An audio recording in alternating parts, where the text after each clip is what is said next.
Vermonters more generally will celebrate, hey, our grid is 100% renewable.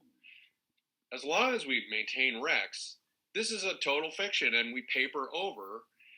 And Vermonters would be surprised to hear both the headline that, hey, our grid is 100% renewable, and we're burning fossil fuels to bring electricity into Vermont, because turns out, you may not understand this, but on spreadsheets somewhere, we're buying renewable attributes from somewhere else, and so we just keep the fossil fuels going to supplement our power.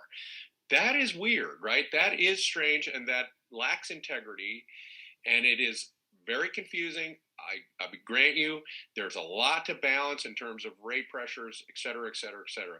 But fundamentally, if we celebrate, and you were just talking about the commenter prior was talking about large corporate entities buying these up so that they could claim green attributes and renewable attributes and produce. This snowboard is produced with 100% renewable energy, while they may well be getting fossil fuel power right to their plant. So this at some point, we've got to end this fiction.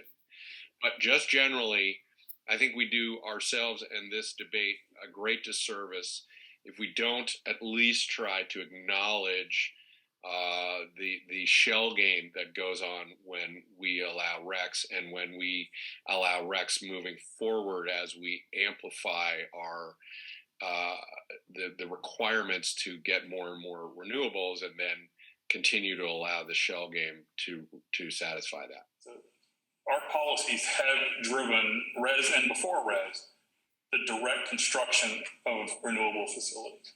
I will tell you, VEPSA only buys power that have Vermont Tier 1 RECs attached to it. Before res, we would buy what they called system power. It could be natural gas, oil, we didn't care.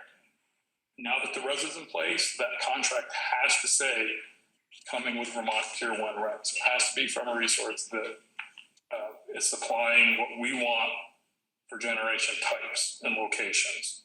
I have a position and a half who spend 80% of their time strictly working on solar, trying to help us meet Tier 2. And we've done 10 solar projects in the last 5 years in the small footprint that we have. I've had NextEra trying to sell me nuclear for 5 years. I mean, the VEPSA members, several of them had a contract for nuclear. That went away. And unless we change the res to a clean energy standard and say nuclear counts, we won't buy it. And I've been in limbo on that for 3 years now when we've debated what the res should look like.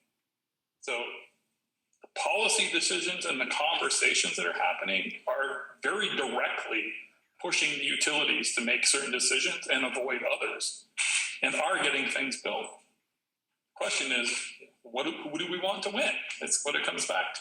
When you put solar or you put a particular generation type, that drives us to do business with the people who own those companies. And it pushes us away from folks who don't own those companies.